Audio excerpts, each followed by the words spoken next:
جب میں 4 سال کا تھا تو مجھے لگتا تھا کہ میرا ابو دنیا کے سب سے بہترین انسان ہے۔ جب 6 سال کا ہوا تو مجھے یقین تھا کہ ابو سب کچھ جانتے ہیں، انہیں ہر چیز کا علم ہے۔ جب 10 سال کا ہوا تو مجھے لگتا تھا کہ ابو اچھے تو ہیں بس ذرا غصے کے تیز ہیں۔ جب 12 سال کا ہوا تو سوچا شاید اب ابو پہلے جیسے نہیں رہے۔ جب 14 سال کا ہوا تو ابو مجھے اب بہت پرانے خیالات کے لگنے لگے۔ جب 16 سال کا ہوا تو سوچا ابو کو آج کے دور کا کیا پتا، انہیں کچھ بھی علم نہیں۔ جب 18 سال کا ہوا تو دل میں خیال آیا ابو میں اب برداشت بالکل بھی نہیں رہی۔ اور جب 20 سال کا ہوا تو مجھے یہ لگا کہ ابو کے ساتھ رہنا مشکل ترین کام ہے، اور حیرت ہوتی تھی مجھے امی پہ کہ امی بیچاری کیسے نبھاتی رہی۔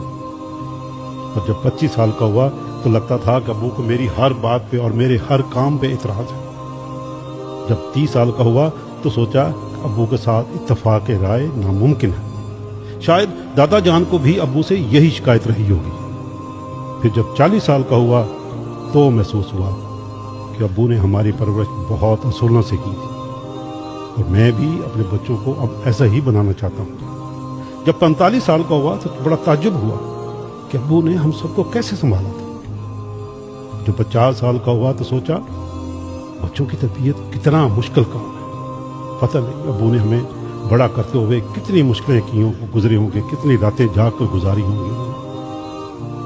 اور جب 55 سال کا ہوا تو احساس ہوا ابو کتنے دانا ذہین اور کتنے سمجھدار انسان تھے۔ اور جب 60 سال کا ہوا تو دل سے نکلا ابو واقعی سب سے اچھے تھے۔